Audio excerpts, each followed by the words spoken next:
புனித ஆண்ட்ரூ கார்சனி. இவர் இத்தாலியில் ஒரு முக்கிய குடும்பத்தில் 1302 ஆண்டு பிறந்தார். சிறு வயதிலேயே இவர் கீழ்ப்படியாமல் இருந்து வந்தார். ஆகவே இவருடைய தாய் இவரை ஒரு நாள், நீ ஒரு காட்டு மிரண்டித்தனமான விலங்கினை போன்று உள்ளாய் என்று கடிந்து கொண்டார். இவரின் தாயின் முயற்சியால் தான் இவர் அங்கிருந்த கார்மேல் அன்னை ஆலயத்துக்கு சென்றார். ஆழ்ந்த ஆர்வமுள்ள ஜெபத்தின் பின் கார்மேல் சபையிலேயே சேர முடிவெடுத்தார்.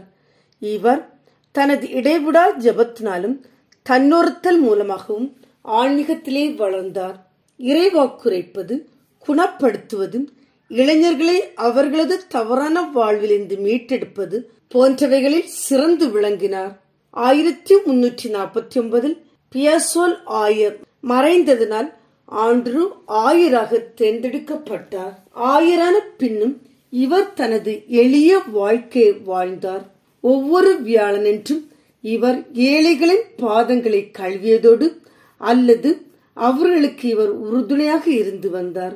மேலும் இவர் உலக அமைதிக்காகவும் பாடுபட்டவர். கிறிஸ்துமஸ் இரவு திருப்பலின் போது இவர் நோய்வாய்ப்பட்டார். ஜனவரி மாதம் 6ஆம் தேதி 1373 ஆண்டவரின் திருக்காட்சி பெருவிழாவன்று உயிர் துறந்தார்.